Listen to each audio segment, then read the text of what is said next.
Ampak ja, Dan Carlin, ne vem, Prva svetovna vojna, ja, 16 ali 18 ur, ne, in to padeš noter. In gre od začetka 20. stoletja in vsi povodi za to in kako se je takrat vse dogajalo, ne. In greš res v detajle, ne.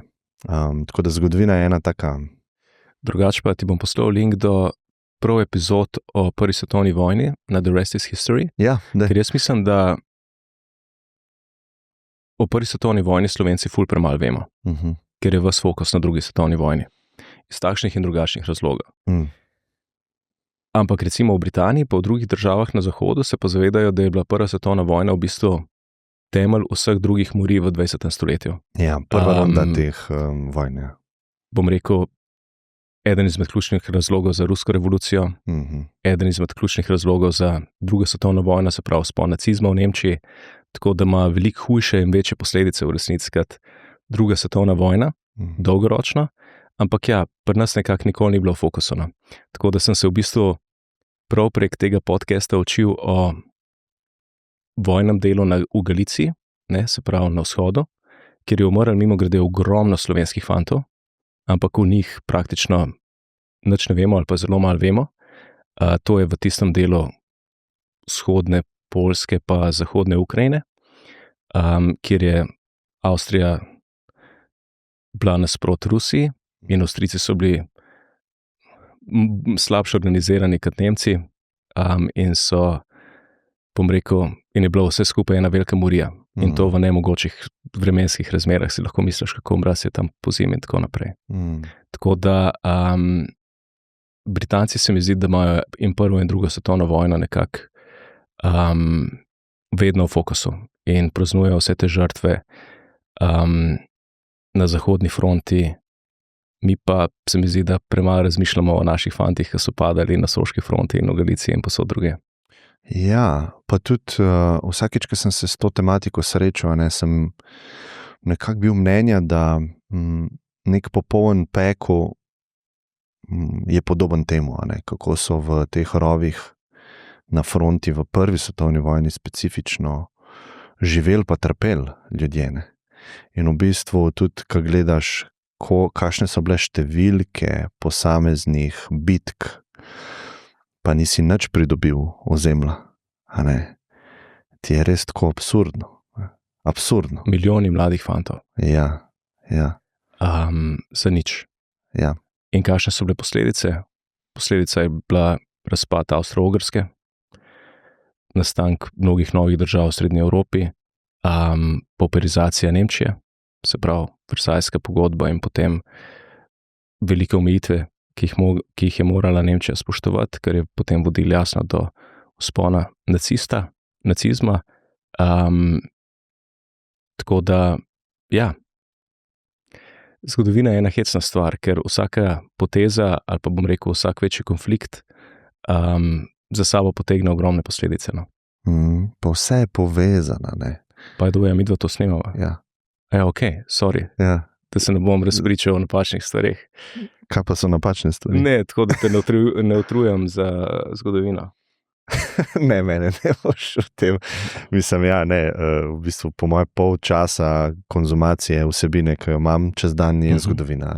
Ne vem, zdaj imamo itak ta YouTube na voljo. Ljudje v svojih garažah delajo dokumentarce, ki so na resnem nivoju, tako da ja, dober čas za nekoga, ki ga zanima zgodovina. Ni treba takih, nažalost ali pa na srečo, debelih bukel brati, ampak dejansko lahko multimedijsko konzumiraš stvari, ki so fascinantne in te malo postav, po moje, malo drugače začneš tudi nase gledati, pa na čas, v katerem smo, pa ni vse to grozno, kakor ljudje govorijo. In tukaj imam dostikrat kleše z ljudmi, se pravi, imamo mnenje, ali pa mnenje je ful prevladujoče, da gre vse na slabš, pa da je slabo, pa ljudje so ampak ja, čim zgodovino pogledaš, hitro se ti to mnenje spremeni. Še posebej, če si Slovenc. Poglej, Slovenci smo na vrhuncu svoje zgodovine danes. Prvič v tisočletni zgodovini našega naroda imamo svojo državo, ki ne samo, da je samostojna, ampak je vpeta v Evropsko unijo, v NATO, je del, bom rekel, najbogatejšega, najnaprednejšega kluba na svetu, kar pomeni, da imajo naši mladi največ možnosti, kar so jih imeli naši mladi kadarkoli. Sigurno. Lahko delamo v tujini, lahko inoviramo tukaj in prodajamo v tujino. Skratka, mi smo zadnji, ki lahko jamramo. Mogli bi biti hkrati, ne vem, ponosni na ta trenutek in ga bolj izkoristiti. Recimo, če pogledaš velike države v Evropi, zlata doba Francije je minila. Francija je, bom rekel, postimperialna sila. Isto velja za Veliko Britanijo in najbrž bo kmalu veljalo tudi za Združene države. Skratka, njihove zlate dobe so nekako za njimi, mi pa živimo v naši zlati dobi. Ne? In to je, bom rekel, čas enih ogromnih priložnosti, ki bi jih mogli bistveno bolj izkoristiti. Ne? In medtem ko, ne vem, se mi kregamo o tem, kaj je bilo leta 1945, pametne države razmišljajo o tem, kaj bodo počele leta 2045. Kaj pa misliš, da je taka največja laž, ki si jo Slovenci govorimo, ali pa neresnica, v katero verjamemo? Zato, ker to sigurno bojo nekateri slišali, kar si rekel, zelo čudno, ne? Ali pa ne bojo se strinjali, kakšna zlata doba, ne? O čem govori ta zaveden gospod. Mislim, da je največja laž to, da smo majhni, nepomembni in da, bom rekel, obstajajo neke meje, obstajajo neke omejitve za nas. Mislim, da to ne drži. Mislim, da živimo v svetu, ki v bistvu daje neverjetne priložnosti vitkim in hitrim državam. To so običajno manjše države. Poglejte Singapur, tudi Estonijo, Finsko, Združene arabske emirate. To so danes zmagovalci digitalne globalizacije. Zakaj ne bi Slovenija bila ena izmed njih? Ne? Mi produciramo ne samo najboljše športnike na svetu, ampak tudi vrhunske inovatorje, ki predavajo na Stanfordu, Harvardu in na drugih najboljših univerzah na svetu. Skratka, želel bi si, da bi se Slovenci manj samo omejevali in da bi bili majčkeno bolj ponosni. Tega ponosa se mogoče lahko majčkeno naučimo od Hrvatov, ki so mogoče majčkeno preveč ponosni. Slovenci pa mislim, da smo majčkeno premalo. Druga stvar, ki nam je po mojem manjka, je ta ambicija. Ne? Zakaj ne bi želeli biti number one? Zakaj bi želeli samo majčkeno štrleti iz povprečja, dosti, da smo malo nadpovprečni ali pa povprečni, in to je to. Dajmo enkrat reči, želimo biti najboljši. Tako kot je Luka Dončić sam sebi govoril leta in leta, hočem biti number one, dajmo tudi mi sami sebi reči, hočemo biti najbolj razviti, hočemo biti najbolj uspešni, hočemo biti najbolj bogata država v Evropi, in to je to. In tu, če se ta ambicija v celoti ne uresniči, tu, če pristanemo na 3. ali pa 4. mestu, bo to 10 mest više, kot smo zdaj. Ne? In ta zmagovalni duh se mi zdi, da najbolj Estonija simbolizira v Evropi. Poglejte, oni so bili, ko so se osamosvojili, revna država. Slaba polovica prebivalstva oziroma gospodinjstva je imela sploh telefon. Edini stik s tujino je bila ena finska Nokia, skrita na vrtu zunanjega ministra. In oni so se takrat odločili, mi želimo biti number one. Mi želimo biti najbolj digitalna država na svetu. Ja. In so takrat pod vlado premierja Marta Lara sprejeli celo vrsto radikalnih reform na področju davkov, na področju umika države iz gospodarstva, na področju šolstva, na področju digitalizacije, ki so postavile trdne temelje za njihov digitalni preboj. Tako da hočem reči, da smo takšne vzore že imeli v Evropi in prav je, da jih posnemamo tudi sami, ne? Ker smo v bistveno boljši situaciji, kot je bila Estonija leta 1990. Imamo neverjetno nadarjene ljudi, imamo fantastična podjetja po celi državi. Če pogledaš Harvardov atlas ekonomske kompleksnosti, nas uvrščajo celo na 9. mesto. Kaj je to ekonomska kompleksnost? Dobro vprašanje. Skratka, oni merijo raznolikost in sofisticiranost produktov, ki jih posamezna država izvaža. Ta atlas je nastal pod avtorstvom mojega profesorja na Harvardu, Ricarda Hausmana, ki je eden izmed glavnih avtoritet na področju ekonomske politike, in on je hotel na ta način, bom rekel, rangirati države po tem, koliko znanja in sposobnosti imajo. Slovenija je number 9, se pravi pred Francijo, pred Avstrijo, celo pred Dansko. Nekaj malega za Nemčijo, in to, če prevedem, pomeni, da imamo mi v radiju 150 km od studia, v katerem smo danes, toliko znanja, ki je tako raznoliko, kot ga ima neka 80-milijonska Nemčija. Mi proizvajamo in izvažamo vrhunska zdravila, vrhunske električne letalnike, vrhunske merilne naprave, vrhunske avtodele. Skratka, za vse to potrebuješ ne samo ogromno znanja, ampak tudi nabavne verige, potrebuješ robotizacijo in tako naprej.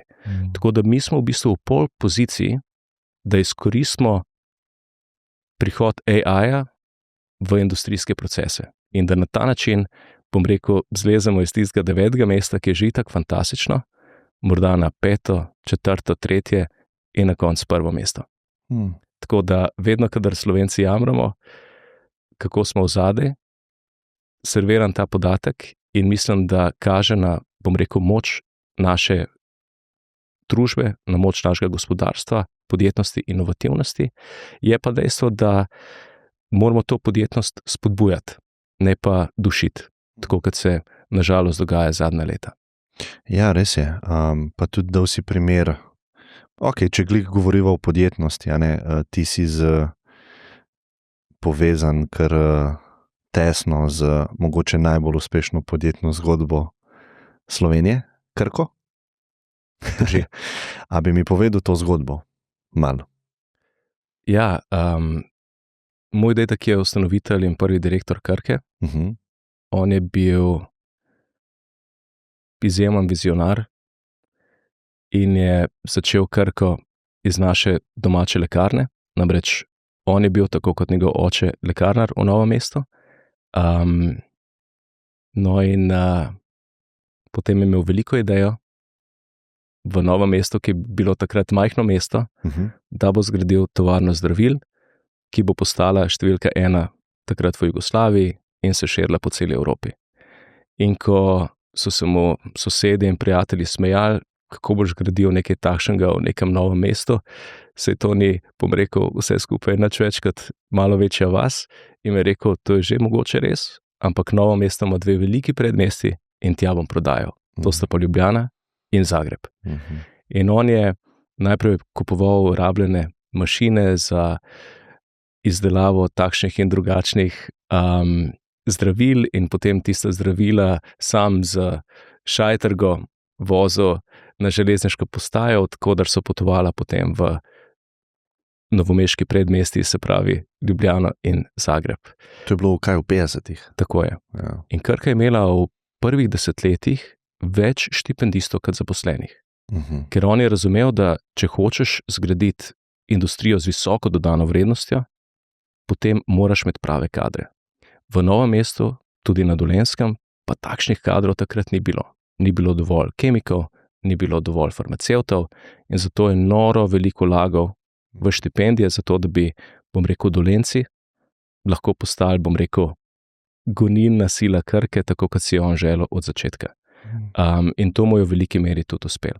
On je dolga desetletja vodil Krko, čez vse, bom rekel, vzpone in padce, do, bom rekel, točke, ko je imela že na tisoče zaposlenih in mednarodno prepoznavnost. Tako da to je, bom rekel, en vir ogromnega ponosa in tudi navdiha zame. Mogoče je ena redkih stvari, ki jih v življenju obžalujem, to, da ga nisem bolj spoznal. Namreč moj dedek Boris Andrijanič je umrl, ko sem imel 10 let. Je bil pa ne samo izjemen podjetnik in inovator, ampak tudi neverjeten diplomat in svetovljan. Namreč on nikoli ni bil član komunistične partije in je imel zato velike težave in si lahko misliš, kako težko je bilo v tistih svinčenih 50-ih ustanavljati podjetje, in ga razvijati na način, kot ga je on želel razvijati, se pravi, da lahko v eni točki konkurira nemškim, švicarskim in ostalim farmacevtskim gigantom, no, ampak mu je vedno uspel najti, bom rekel, pot in on je, bom rekel, od prvega dne ustanovitve Krke do, bom rekel, svojega zadnjega dne, se mi zdi dihal predvsem in samo za Krko. To je bil po svoje njegov otrok, to je bil njegov projekt, ni ga videl samo kot, bom rekel, farmacevtskega velikana, ampak predvsem kot izjemen vzvod za to, da razvije Dolenjsko in da Dolenjska postane, bom rekel, bogata in pa napredna slovenska regija. Njegova ljubezen do Novega mesta in Dolenjske je bila res legendarna. In tudi Krka je bila dolgo časa izrazito dolenjsko in novomeško podjetje. Danes je to seveda globalna korporacija, v kateri so na desetine različnih nacionalnosti, ekipe po celem svetu. Koliko je zaposlenih zdaj? 15,000? Sigurno več kot 10,000. S tovarnami, mislim, da na Hrvaškem, v Rusiji in raznih drugih državah, mislim, da tudi v Nemčiji.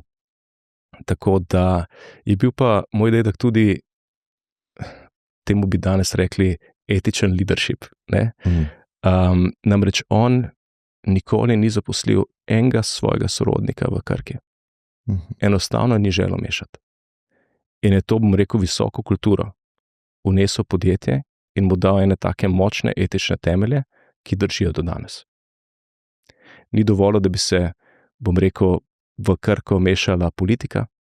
To je po mojem tudi eden izmed receptov uspeha Krke, da je bila kljub temu, da ima država pomemben delež v njej, vedno neodvisna in je skrbela za interese lastnih zaposlenih in lastnih delničarjev, ne pa za interese vsakokratne politike.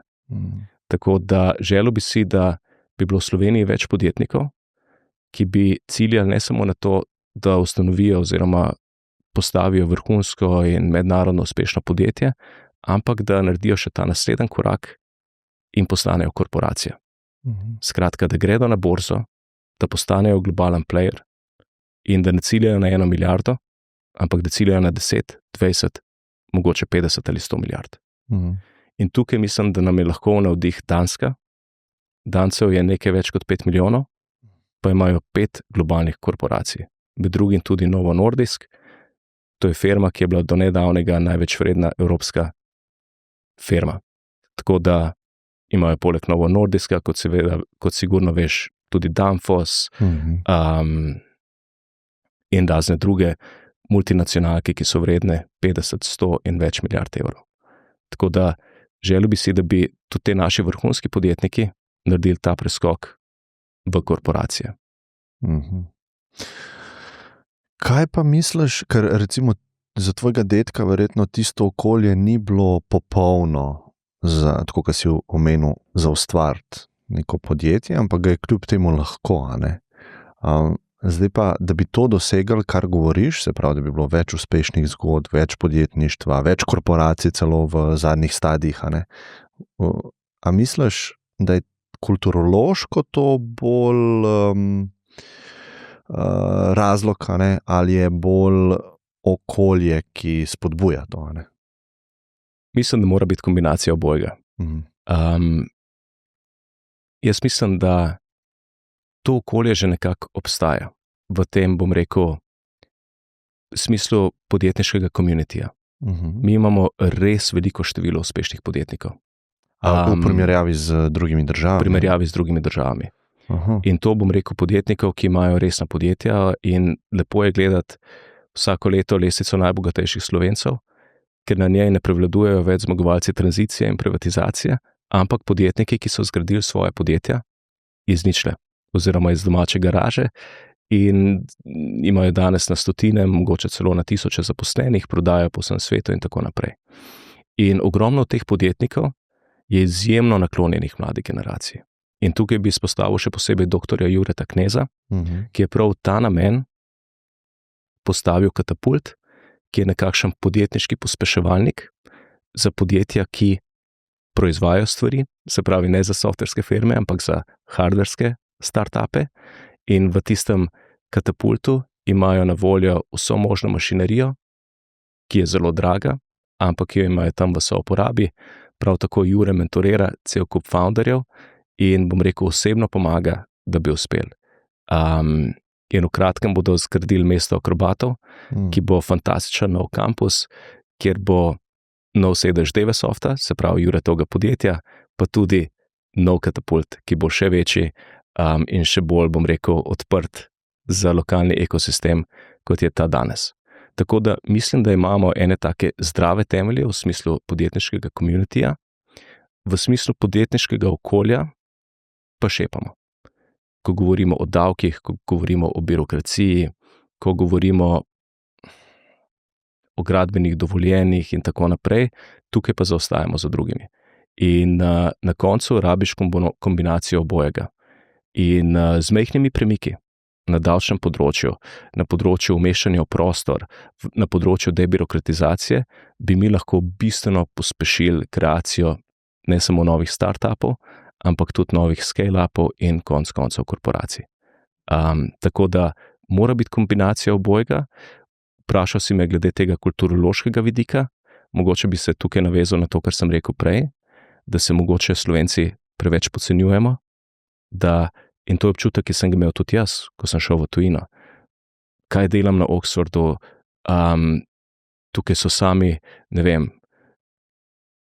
mladi, ki so končali dodiplomske študije na Harvardu, na Yaleu in tako naprej, pa en Mandelc iz Ljubljanske univerze. Ampak na koncu je skazali, da ne samo, da sem približno toliko dober kot oni, ampak mogoče v določenih pogledih še boljši. Ne? In mislim, da moramo iti Slovenci z večjo samozavestjo v svet in tudi v svet podjetnosti.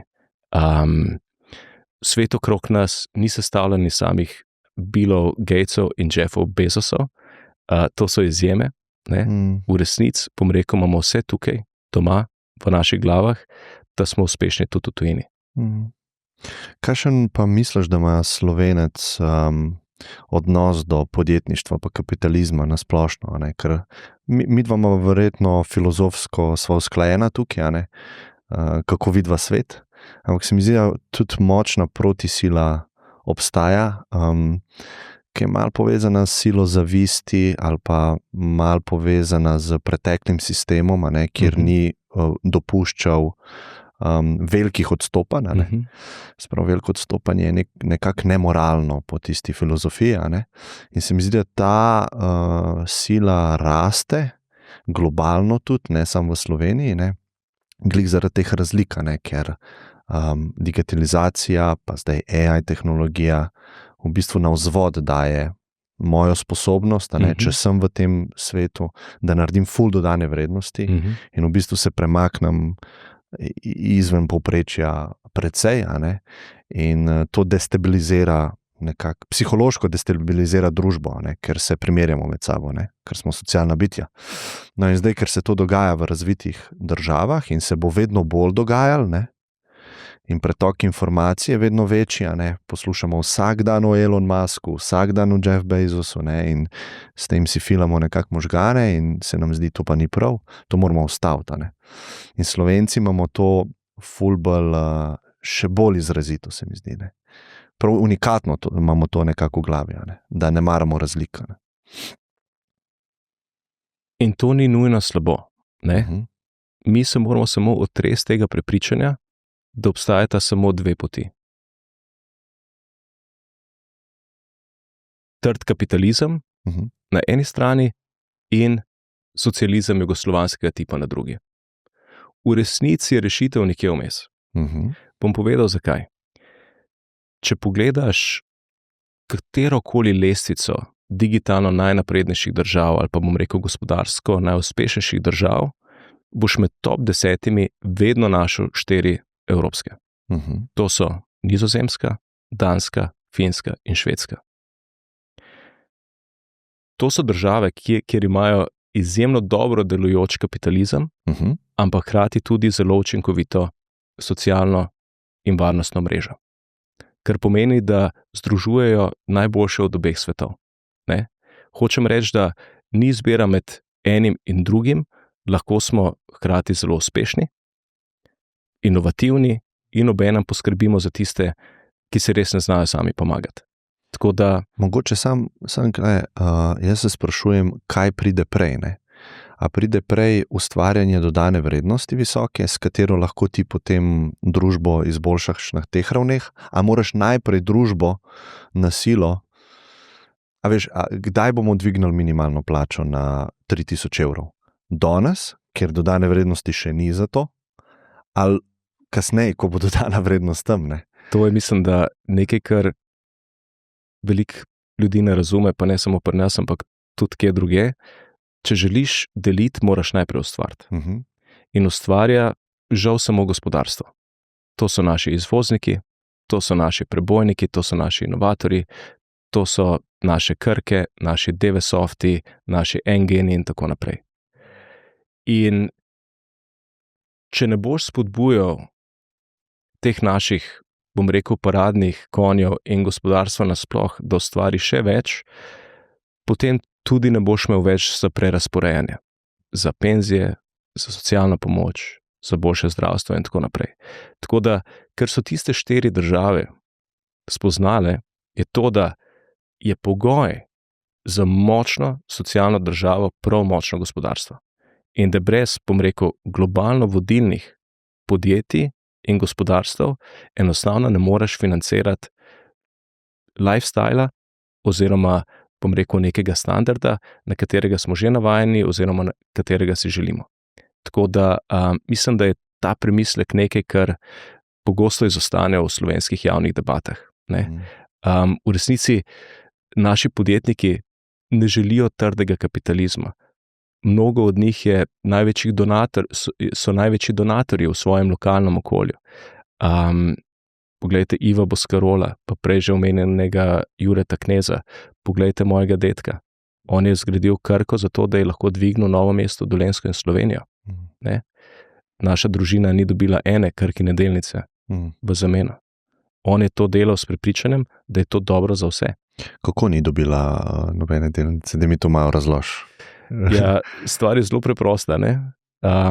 Krka je bila ustanovljena v socializmu, ko ni bilo privatnih podjetij in je bila zato ustanovljena kot sost oziroma nek ta komunističen entity združenega dela oziroma nekaj podobnega, kar pomeni, da je bila zadruga, ne? Lastnica država, ne? Tako kot je bila lastnica država vseh ostalih podjetij oziroma tovrstnih struktur. Ne?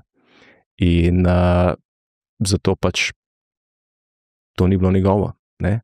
Kljub temu, da je on to vodil in razvijal in postavil skupaj s fantastičnimi sodelavci, ne smemo pozabiti ljudi, ki so bili okrog njega, ki so bili prav tako vrhunski. In mogoče stvar, ki me najbolj fascinira, je to, da praktično nikoli nisem slišal ene žal besede o njem. Da vsak, ki pristop k meni in reče, poznal sem vašega dedka, to je bil moj najboljši šef ever, to je bil človek, ki mi je pomagal v najhujših trenutkih. Skratka, ene žal besede nisem slišal o njem. In on je imel tako spet zelo moderno, po današnjih standardih politike odprtih vrat, če je imel kakšen krkaš težave, če je rabo kakšno posojilo, če je rabo kakršnokoli pomoč, je on z veseljem pomagal. In to velja za posameznike, to je veljalo, ne vem, za vsa športna društva, za vse športne klube v Novem mestu oziroma na Dolenjskem, za vse gobarske klube, za vse, ne vem, karkoli se je že dogajalo, vedno je Krka rada pomagala in vesel sem, da še danes v bistvu poganja dober del, bom rekel, dolenjskega ekosistema svojim uspehom. Ja, malo sem te iz tira vrgel, ker sem te vprašal, zakaj ni dobil nobene delnice. Tako da ja, prav zato, ker je bil to en drug čas, ker to ni bilo že takrat njegovo, tudi potem ni moglo postati njegovo. On se je upokojil, mislim, da v začetku 80-ih let in je dočakal samostojno Slovenijo, bom rekel, z enim takim velikim zanosom. Takrat je bil tudi, bom rekel, strašno strašno vesel, da se osamosvajamo, da bomo sami svoja država, da bomo sami odločali o sebi. Spet se vračam na ta zgodovinski trenutek in dejstvo, da smo bili v resnici na vrhuncu lastne zgodovine, o nečem, o čemer je lahko moj dedek samo sanjal. Poslovil se je pa leta 1993, tako da v bistvu ni uspel užiti sadov te naše samostojnosti, pa bom rekel, preboja v Evropsko unijo in tako naprej. Bi bil pa, to sem prepričan, neizmerno ponosen na Slovenijo danes, ne glede na vse pomanjkljivosti in stvari, ki jih še moramo narediti. Ja, če sva zdaj govorila nekako o neki državi, ki je razvita, pa ima ugodno lego, a ne, mi smo tukaj pač na starem kontinentu, ne. Ti si nekaj časa tudi delal v Afriki, če se ne motim. Res je, bil sem svetovalec predsednika Sierra Leone. Da mi o tem povej malo. Kako si prišel do tega, pa kaj si tam? Prej si govoril, kako radi Slovenci jamramo.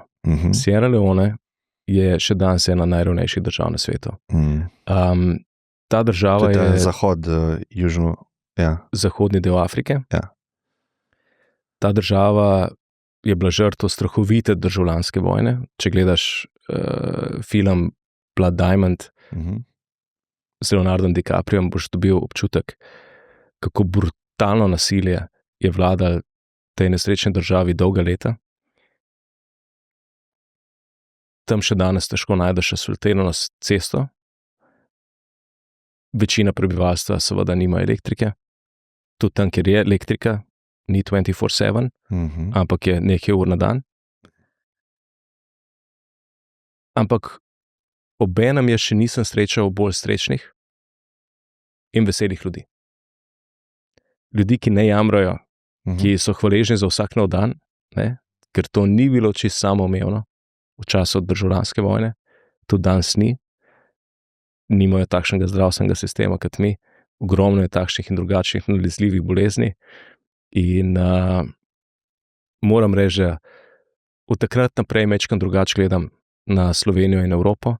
Jaz sem takrat pomagal vladi pri sestavi nove strategije na področju upravljanja naravnih virov, da bi ves ta postopek naredili bistveno bolj transparenten in da bi večji delež teh prihodkov šel za zdravstveni sistem, infrastrukturo in tako naprej. Namreč to je država bogata z naravnimi viri, tam so diamanti, tam je zlato in cel kup drugih kovin, tako da bi to lahko bila osnova za nek gospodarski potisk, če to na prav način izkoristijo. Tako da od takrat naprej bom rekel, precej manj jamram. No, drugi tak moment je bil pa, ko sem srečal z mojo bodočo ženo, oziroma takrat bodočo ženo, se pravi mojo zdajšnjo ženo, ki prihaja iz Indije. In ko je ona prvič obiskala Slovenijo, je rekla, lej, Boris, milijarda ljudi na tem svetu bi dala vse, da živi tukaj, kjer vi živite. Jaz mislim, da celo več. Mogoče mnogo več kot milijarda. Ampak hočem reči, da to, da iz naših pip preteče čista pitna voda, da tale elektrika, svet, kadarkoli jo pržgeš, da smo obkroženi zeleno naravo, da, bom rekel, imamo nek zdravstveni sistem, ki saj približno funkcionira. Mislim, to je luksus, v katerem večina človeštva danes samo sanja. Moja žena se je naučila plavati v Piranu. Večina sveta sploh ne zna plavati. Mi se ne zavedamo, da, ne vem, je to, da živiš tako blizu morja, pa da imaš že v šolskem sistemu toliko enih aktivnosti, plavanja in ostalih stvari, to ni standard v svetu. Ne? Moja žena prihaja iz zvezne dežele v Indiji, kjer je huda suša, ne? Kjer ni bazenov, zato ker enostavno šparajo vodo za veliko bolj pomembne stvari. Tako da, ja, moramo biti hvaležni za to, kar imamo. To ne pomeni, da moramo biti samozadostni in zadovoljni s tem, kar je, ampak da na tem gradimo z enim optimizmom pa samozavestjo. Ja, pred leti sem bral knjigo Why Nations Fail. Odlična knjiga. Mislim, da so ta dva avtorja pol tudi dobila Nobelovo nagrado iz ekonomije. In je tudi veliko dokumentarcev zdaj na YouTubu, ki se lahko ljudje pogledajo na kratko povzetek, ne te. In ja, in tam v bistvu mi je malo, jaz sem ogromno potoval, pa sem videl v bistvu ljudi, ki živijo niže na Maslovi lestvici kot jaz in ti odpre oči, ampak se potem začne spraševati, zakaj je tako, ne? Zakaj je tako, ne? Zakaj je tako? In hitro gre lahko v neko smer, te ljudje so izkoriščani, kolonije so bile, pač so pustile svoj pečat, mi smo zaradi tega na boljšem, ne? Ampak sem pol videl, ne, čez dejansko ekonomsko teorijo, ne, koliko je lahko to poenostavljen pogled na svet, ne? In ekonomija pa države, pa te entitete, to so res kompleksni sistemi, ne? In vse vpliva druga na drugo, ne? Nimaš čiste vode, teže se boš šolil. Ne boš se šolil, manj bo zdravnikov, več bo ljudi bolanih in manj ljudi se bo zaradi tega šolali in tako naprej. Ne? To je vse deluje pač kot en tak velik sistem. Ne? Ampak v tej knjigi, ne, pa ona dva izpostavita glavno stvar institucije. Institucija, tako je, to je njun glaven point. Ja. In zdaj, ne, Sierra Leone si gledal, ne, kakšen je tam v bistvu, malo če mi to poveš, ne, ti si prišel tja narediti, ali pa nalogo si imel narediti nek proces. In kako narediti proces v državi, kjer ni institucij, ali pa so zelo slabe institucije. Mogoče malo za kontekst. Jaz sem v bistvu tja prišel najprej na poletni projekt, ki sem ga delal v okviru svojega magistrskega študija v Oxfordu. No in moj mentor je bil profesor Paul Collier, ki je eden izmed ključnih strokovnjakov na področju ekonomskega razvoja, še posebej v Afriki. No in dejansko, če me vprašaš, kako krepiš institucije, se mi zdi odgovor prav presenetljivo preprost. S pokončnimi in sposobnimi posamezniki. In vedno se začne z enim. In se mi zdi, da če pogledaš države v Afriki ali pa tudi v Aziji, če pogledaš ustanovitelja Singapurja, Lee Kuan Yewja, takoj, ko imaš ti človeka z vizijo, neko moralno avtoriteto, ki je sposoben, potem se začnejo stvari premikati in institucije graditi. Ne? Se pravi, institucije, bom rekel, so šibke, dokler so šibki posamezniki v njih. Ko pa institucije dobijo svoje vrste močne posameznike in jih ne zatrejo, potem pa postanejo močne. In mislim, da je ta knjiga zelo zanimiva tudi iz slovenske perspektive. Ne? Ker, če si priznamo ali pa ne, mi imamo težave s pravno državo. Naši sodni zaostanki niso samo problem za mene, tebe in ostale običajne državljane, ampak tudi za gospodarstvo, še bolj pa za tuje investitorje. Ker se tuji investitorji namenoma izogibajo državam, kjer bi viseli po 5, 10, 15 let na sodišču, da bi lahko zaščitil svoje premoženje. In vem, ker sem delal za kar nekaj velikih podjetij, to je pomemben faktor pri odločanju o tem, kam boš investiral 100 milijonov, milijardo, 2 milijarde in tako naprej. Tveganje je više. Tveganje je bistveno više. Ti hočeš sistem, takšen kakršen je recimo v Avstriji, tudi v Veliki Britaniji, ki bo odločil hitro in vsaj približno pravično. Skratka, hitrost je tukaj ključna. Tako da se mi zdi ključno za tranzicijske države, oziroma bom rekel za države, kakršna je tudi Slovenija, da to naše sodstvo oziroma pravosodni sistem čim bolj okrepimo in da probamo vam pritegniti najboljše pravnike, kar jih imamo, ker je to pomembno, ne samo za naju dva, ampak bom rekel za razvojni preboj te države. To je samo ena izmed institucij. Ne? Lahko govoriva tudi o drugih institucijah. No, ampak če se vrnem na Afriko, res se začne z pomembnimi posamezniki oziroma posamezniki, ki so običajno šolani v tujini in se vrnejo domov zato, da pomagajo. In jaz sem zelo ponosen, da iz mojega razreda na Oxfordu se je kar nekaj mojih afriških sošolcev vrnilo v svoje države, kjer so običajno začeli kot nižji uradniki, nekateri izmed njih so danes že ministri. In v takih državah lahko en človek spreminja ogromne stvari, ker tam ni kompleksnih sistemov in velikih birokracij, ki bi te počasnevale, ampak je v bistvu vse ali pa večina stvari odvisnih od tvoje lastne propulzivnosti, tvoje lastne iniciative.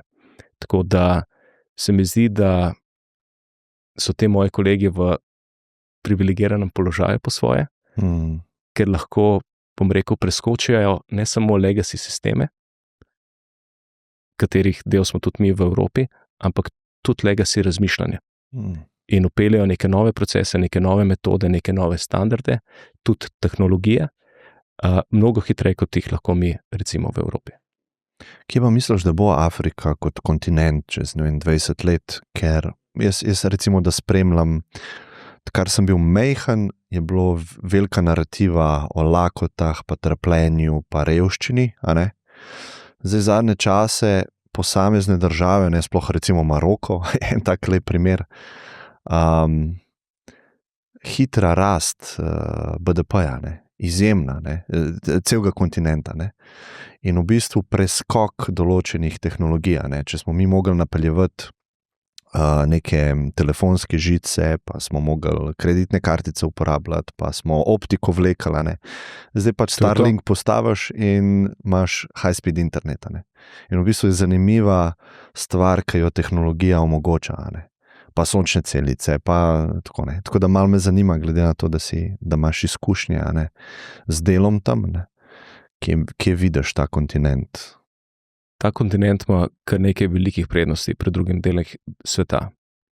Prva prednost je demografija. Afrika bo rasla, medtem ko bo preostanek sveta padel, vsaj kar se števila prebivalstva tiče. In Kaj Nigerija ima poprečno starost 19 let ali nekaj takega, 21. To je noro. Ja. In kdo inovira, če ne mladi ljudje? Kdo so early adopteri, če ne mladi ljudje? Skratka, velik plus je demografija, drug velik plus je prav to preskakovanje legacy sistemov. Oni so šli direktno na fintech rešitve, se pravi na spletno bančništvo, šli so direktno na, ne vem, mobilni internet, preskočili so cel kup drugih tehnologij, o katerih so govorila, in so uspeli zgraditi tudi zelo močan lasten tehnološki ekosistem, še posebej Južna Afrika. In misliš Južna Afrika kot predel ali Južnoafriška republika? Južna Afriška republika. A res? Oni pa Nigerija so, bom rekel, afriški tehnološki šampioni. Moram reči, da imam tam ogromno prijateljev in to so eni izmed najboljših podjetnikov in inovatorjev, kar jih poznam. Ni pa vse rožnato, imajo tudi jasno te države globoke strukturne probleme. To so večinoma etnično, versko in sicer mešane države, kar pomeni, da je kar nekaj tenzij med temi skupnostmi. Druga stvar je, kljub temu, da imajo velike naravne danosti, je ta kontinent enostavno ogromen in ga je težko povezati z infrastrukturo. Vmes je jasno tudi nekaj držav, ki niso uspešne in generirajo težave potem za vse sosedne države. Tako da jaz mislim, da je trend izrazito pozitiven trenutno in bom rekel, verjamem v Afriko na dolgi rok in sem vesel vsakič, ko slišim od kakšnega mojega afriškega kolega oziroma prijatelja, da se vrača v svojo domovino in da bo želel po svojih močeh nekaj za to domovino narediti. To me tudi spominja na mojo zgodbo ministrovanja, ko sem podobno prišel iz tujine v Slovenijo za eno kratko obdobje probati nekaj narediti. In mislim, da smo v eni situaciji, ko se moramo v Sloveniji aktivirati vsi, ki imamo neko izkušnjo, ki ne želimo biti odvisni od politike in ki želimo tej državi dobro. Pa ne gre za Slovence v tujini ali pa Slovence tukaj. In se moramo na nek način bolj vključiti v politiko, ker se mi zdi, da je politika predolgo odločala namesto nas in nas pripeljala v položaj, ki je trenutno nezavidljiv. Tako da tudi zato sem bil zelo vesel povabila Anžeta Logarja, da sooblikujem program demokratov. In kar me pa še posebej veselilo, pa to, da so bili moji sodelavci ljudje, kot so dr. Matej Avbelj, Dušan Olaj in ostali, skratka, top slovenski pravniki, ekonomisti, podjetniki in tako naprej. Se mi zdi, da če ne bomo v naslednjih 4 letih naredili tega prebojnega koraka, o katerem smo prej govorili, bomo izgubili še eno generacijo mladih Slovencev, ki si bodo iskali srečo druge. Jaz sem šel prav pogledat statistiko za lanska leta in videl, da je leta 2024 odšlo iz Slovenije nekaj čez 5000 ljudi, to je 100 avtobusov. To so običajno mladi ljudje, izobraženi, ambiciozni. In kar me je najbolj presenetilo, je pa to, da največji gre v Avstrijo, potem je druga Nemčija, katera je pa tretja država? Hrvaška. Hrvaška postaja bolj atraktivna za naše lastne, mlade, ambiciozne ljudi, kot Slovenija. To je kar močna narativa, zdaj čutim. Ja, ker je tudi prišel prejšnji teden ta podatek, da nas je Hrvaška prehitela po realni neto plači. Mislim, da je naša nekaj na 1600 evrov, njihova nekaj na 1500 evrov, ampak realno, glede na kupno moč, je njihova precej višja. In to je posledica, se mi zdi, dveh trendov. Po eni strani čedalje višjih davkov v naši državi, po drugi strani pa precej bolj spodbudnega poslovnega okolja na Hrvaškem, ki je izrazito stabilno. Hrvaška raste že dolga leta. Če se mečkam pohecam, oni delajo že zelo dolgo časa približno vse prav, mi pa kar nekaj časa približno vse narobe. In v določene točki pride do te konvergence, ki je lahko za nas, bom rekel, wake up call, ker gre konec koncev za državo, ki je bila ujetnica strahovite vojne v 90-ih, ki je vstopila v Evropsko unijo daleč za nami, isto velja za evro, ampak nas danes vsaj v določenih kazalcih prehiteva. Kako pa misliš, da se da to rešiti?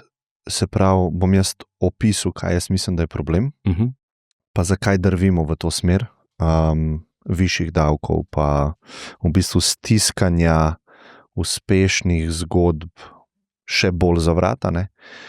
Se mi zdi, da državni aparat nekako organsko postaja vedno večji, pa bolj požrešen, pa dražji.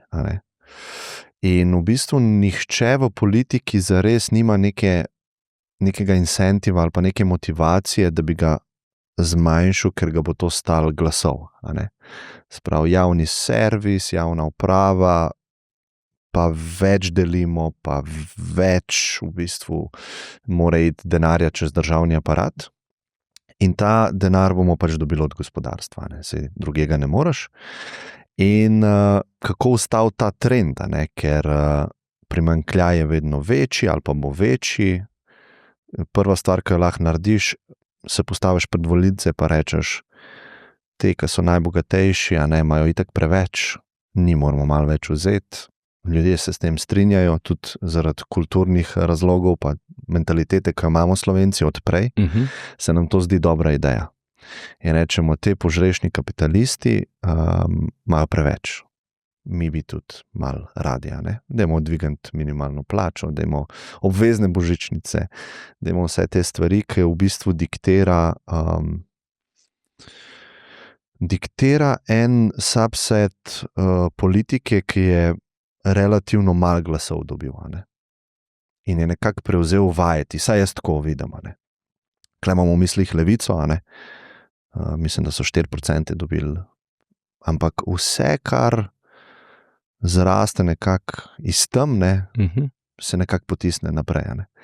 In ne vem, kako to spremeniti, glih zaradi tega problema, da državni aparat raste, pa noben nima motivacije ga znižati, da bi bila bolj vitka država.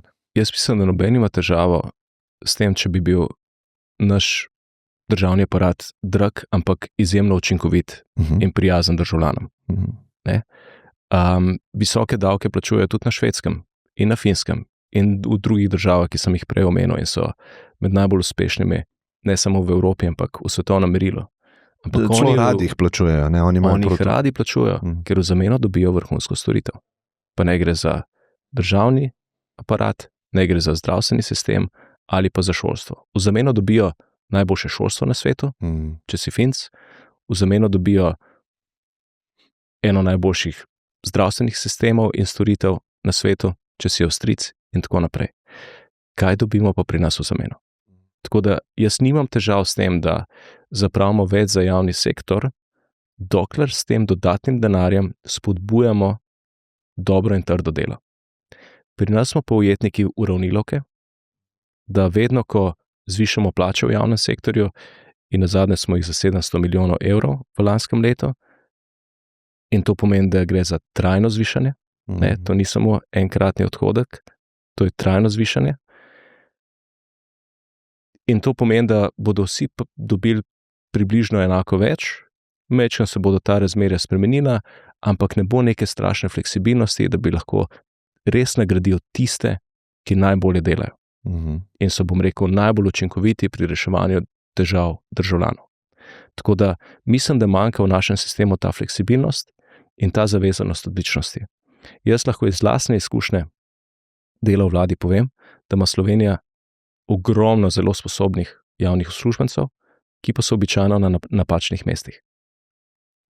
In da moramo oblikovati sistem, ki bo takšne nagrajeval in postavljal na ključne pozicije, tiste pa, ki ne delajo dobro, da je na stran in da bo lahko tudi kdo izgubil službo. Ne? Ker dokler ne bo tega signala, da službe niso za večno v javnem sektorju, da nisi sveta krava, do takrat se ne bo nič spremenil. Tako da še enkrat, ja, želimo vitko državo, predvsem želimo pa učinkovit javni sektor in servis.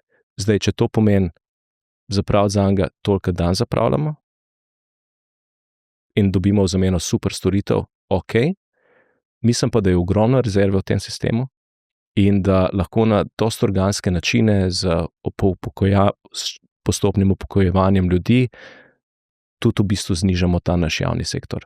Tako da mislim, da to ni mission impossible, to je nekaj, kar se grejo praktično vse evropske države, vse so v fiskalnem primežu, prihodki so skorda posod nižji od odhodkov, tako da tudi na tem področju je imel dr. Igor Masten, ki je tudi sodeloval v tem strokovnem svetu pri Demokratih, kar nekaj zelo zanimivih idej. Ampak ja, mi rabimo predvsem učinkovit javni sektor, ki si ga lahko privoščimo. In problem se mi zdi takih dvigov plač pa božičnic je ta, da nas v resnici spehajo v grški scenarij. Naša zadolženost je rekordna, zadolžujemo se v najboljšem času, torej v času konjunkture, ko ekonomija dela na polno. Običajno se zadolžuješ takrat, ko je čas krize, zato da spodbujaš gospodarstvo z investicijami in tako naprej, da daješ socialne pomoči ljudem, ki so kar naenkrat brezposelni. Mi pa ustvarjamo ogromen minus, bom rekel, v času debelih krav.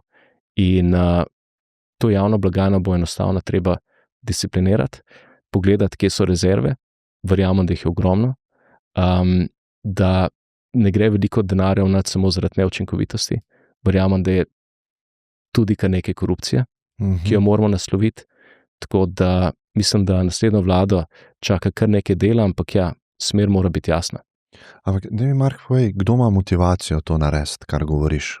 Ker politično, a veš, se mi zdi, da če rečeš, jaz bom od mojega predhodnika drugačen v tem, da vam bom manj delil. A ni to nek primež v bistvu napak pa negativnih aspektov demokracije, kot jo imamo, ne? Ker v bistvu naslednji samo obljublja več od prejšnjega in v bistvu potiskamo, brcnemo to pločevinko malo naprej in hodimo naprej. Ne? Ti si izpostavil negativen narativ. Jaz bi izpostavil pozitivnega. Okay. Jaz vas bom manj obremenjeval zato, da boste lahko imeli više plače. Jaz bom uredil javni sektor zato, da boste imeli boljšo javno storitev, da boste prej prišli na vrsto pri zdravniku, da bo, ne vem, naše šolstvo bolj kvalitetno, kot je danes. Skratka, naše neto plače niso nizke zato, ker so bruto plače nizke. Naše bruto plače so precej visoko, precej višje od hrvaških recimo. Ampak je davčni primež takšen, da so na koncu te neto plače pač bistveno manjše.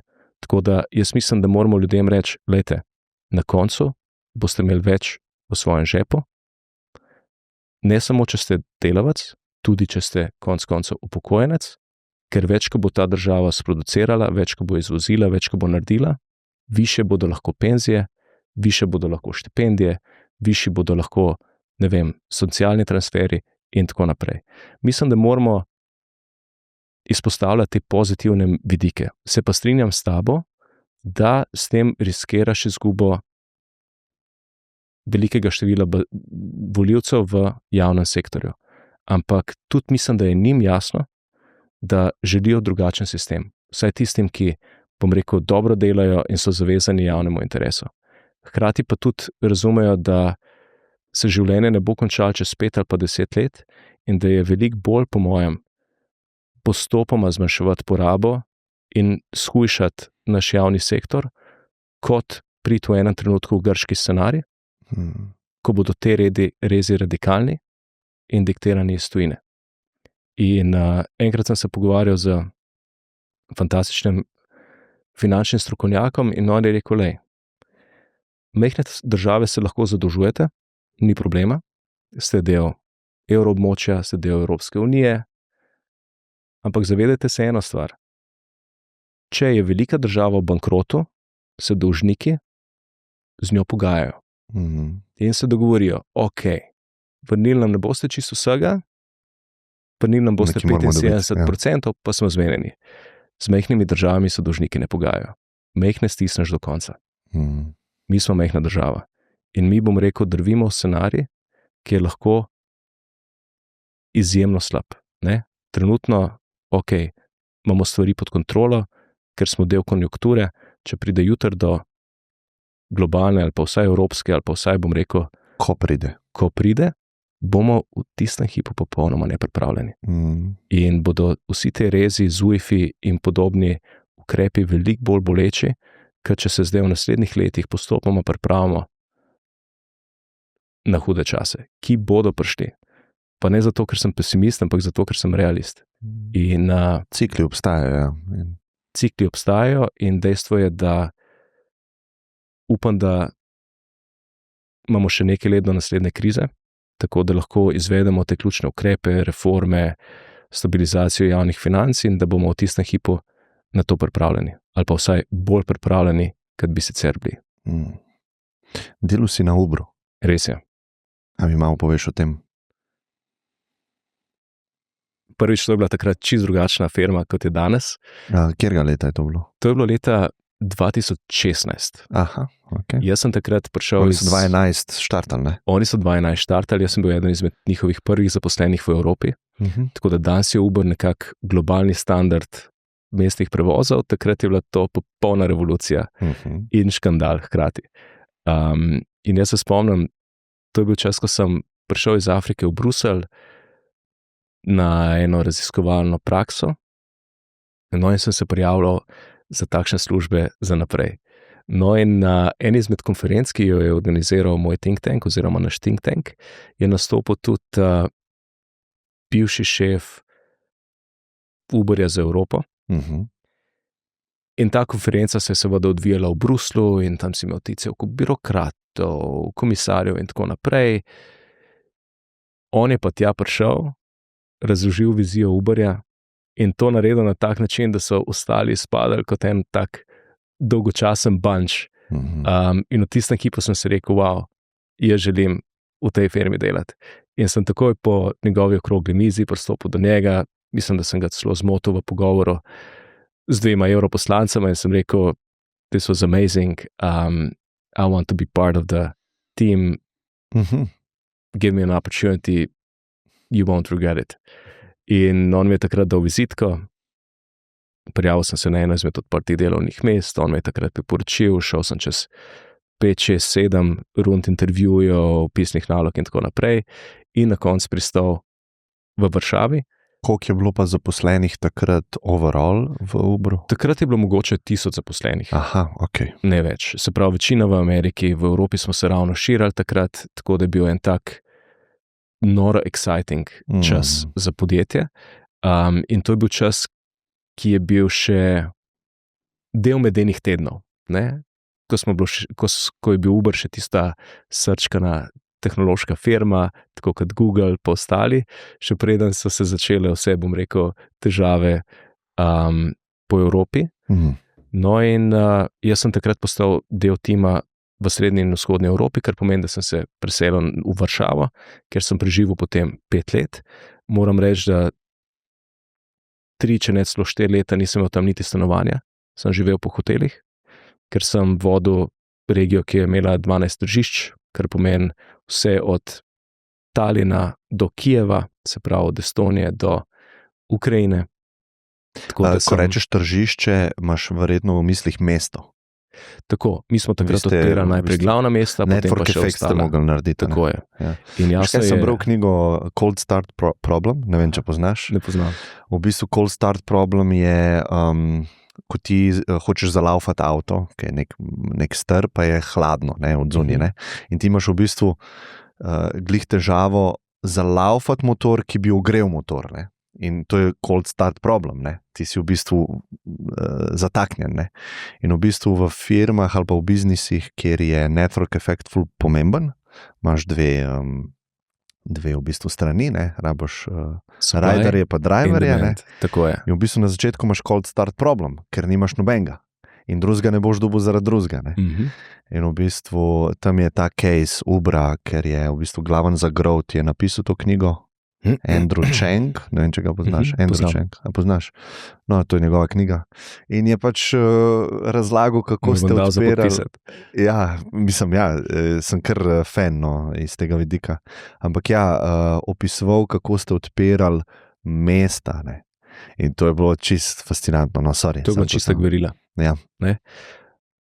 A veš, vsi govorijo, tako platformo lahko vsak naredi. V bistvu software ni point. Ne. Uberja. Point je to, da imaš ti na platformi in uporabnike in ponudnike prevozov. In da imaš povpraševanje zbalansirano s ponudbo. Če ne se ti podre. A boš uporabljal Uber, če moraš na svoj prevoz čakati 32 minut?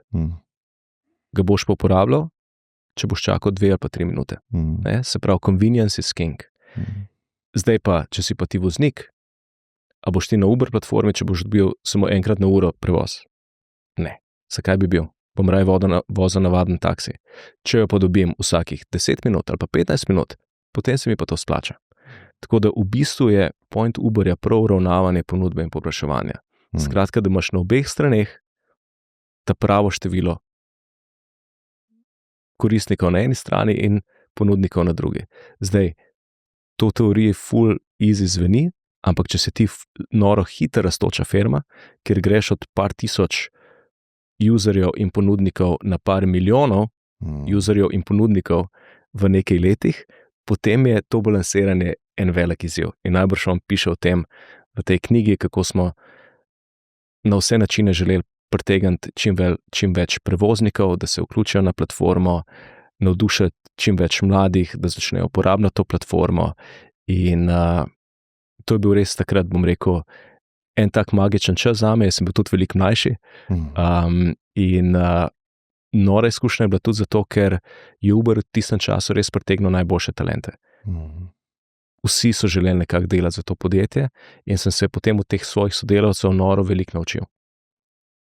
Predvsem sem se pa ogromno naučil o srednji in vzhodni Evropi.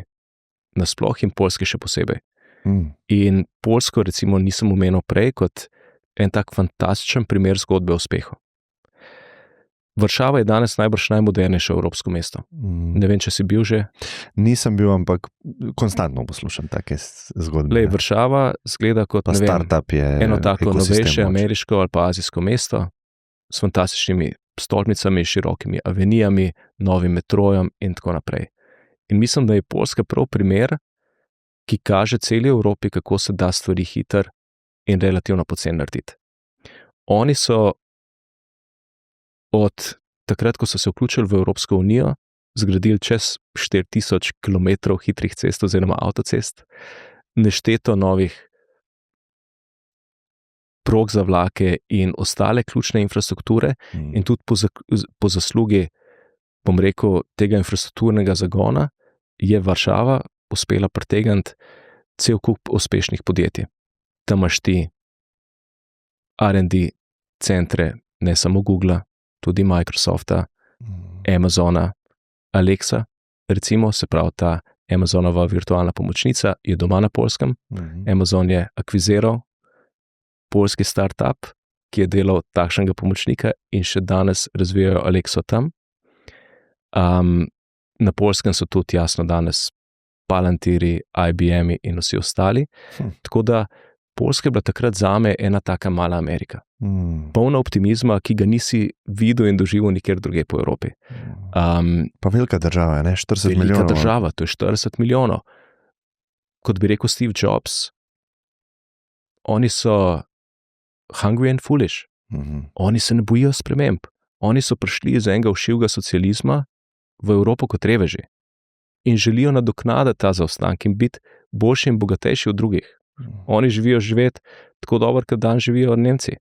In so bili zato pripravljeni sprejemati težke spremembe in reforme. Tako da reforma na Poljskem ni kletvica. Ne? Tako kot je v Franciji ali pa v Nemčiji. Bog ne daj, da kakšen politik omeni besedo reforma ali pa strukturna sprememba. Na Poljskem je to standard. Ne? In ko smo mi hodili od različnih mestnih uprav do vlad po srednji in vzhodni Evropi, oni so v resnici med sabo tekmovali, kdo bo prej liberaliziral taksi prevoze, zato ker imamo poln kufr teh taksi monopolov, kako užemajo in naše ljudi in turiste, dajmo pripeljati digitalizacijo v ta sektor. Ne? In v tistem času, se pravi v tistih parih letih, so države od Estonije pa dol vse do Poljske, jasno Češke, tudi Hrvaške, sprejemale najbolj napredne taksi liberalizacije na svetu. Wow. Poglej primerjava, Uber je zdaj tukaj, ne? Mislim, da je 6 mesecev od tega. In jaz vedno, ko se vozim, se vedno z voznikom začnem pogovarjati o tem, kako je bilo prej, kako je zdaj, kaj mu je všeč, kaj mu ni všeč, in to delam po celemu svetu, ko se vozim z Uberom, ker me to res zanima. Ne? In v bistvu tukaj je ful fascinantno, ne vem, če to ljudje vejo, ampak Uber v Sloveniji je v bistvu taksi. Tako je. To ni tisti pravi Uber. Ne, ni pravi Uber. Kaj to pomeni? Ne? Se pravi, ta, ki vozi Uber, mora imeti taksi licenco in mora izdati račun, dvojni račun se v bistvu izdaja. Ne? Jaz dobim na aplikaciji Uber račun, kjer je po večini sveta dovolj. V Sloveniji mora pa še on izdati navaden račun kot taksist. In v bistvu birokracija je 200% večja kot druge po svetu. In to je pač navaden taksi, ki je malo bolj convenient zaradi tega, ker imaš aplikacijo, ki je res dobra. Ne? Ampak z vsemi, ki se pogovarjam, kar sem se tukaj pogovarjal, so zadovoljni. V bistvu zelo zadovoljni. Ne? In škoda mi je, ko poslušam to, ko poslušam take zgodbe, kako ali so to politike, ali so to neke vodje, župani, vabijo v bistvu dobre rešitve v svoje okolje, ker to vejo, da bo na koncu bolj za ljudi, večja konkurenčnost, boljši servisi, boljše storitve, več davkov, več vsega. In ljudem daš možnost, da si vsem zberejo, lahko voziš za to taksi službo lokalno, lahko za Uber, lahko za oboje. Jaz mislim, to je lepota kapitalizma. Nekateri se bojijo konkurence. In bom rekel transparentnosti. In to je nekaj, kar Uber prinaša v ekosistem oziroma na tržišče. To, kar imamo mi, pravilno si ugotovil, je v bistvu klasičen taksi. Glavna razlika je, poleg teh, ki si jih omenil, tudi ta, da po naši zakonodaji aplikacija še vedno ne mora nadomestiti taksimetra. Tako da vsak Uber v Ljubljani oziroma v Sloveniji teče na taksimeter. Mi smo najbrž zadnja država v Evropi s takšnim staromodnim principom. Vmes je bil naš taksi trg že spremenjen in sicer je prejšnja vlada sprejela taksi liberalizacijo, ki je kot alternativo taksimetru ponujala tudi digitalne aplikacije. Ti zakon je bil približno tak, kakršnega so sprejeli leta prej že na Hrvaškem, no ampak je nova vlada ta zakon v celoti odpravila. In sicer takrat pod pretvezo boja proti prekarizaciji. Kljub temu, da so bili taksisti takrat in so še danes večinoma prekarci. To so sami SP-jevci. Redko kdo od njih, če sploh kdo je zaposlen. Skratka, ni šlo za noben boj proti prekarizaciji, ampak je šlo za en čist običajen boj proti konkurenci. A to, kar rečeš korupcija, prej si jo omenil, a bi ta primer dala sem noter? Zato, ker itak ne veva, pa nočeva nobenega obtoževati, pa ne bi bilo fair, da bi obtoževala, ampak če imaš ti nek močen lobby, neko močno strukturo, s tem mislim ljubljanske taksiste, se to ni velik trg, ampak vseeno mislim, da imajo neko moč, in sigurno njim je najmanj v interesu. Tukaj bi te popravil. Ljubljanskim taksistom je konkurenca ful v interesu. Dispečerjem pa ne. Se pravi, taksi družbam pa ne. Saj to sem mislil, ja. Ne, mislil sem običajni družbam, taksisti želijo imeti več možnosti za zaslužek. Ne želijo biti vezani samo, na taksimetro, dispečerski servis, ali pa na katerkoli drug dispečerski servis je. Oni želijo izbirati med vsemi. In pri Uberju ti nisi zavezan lojalnosti.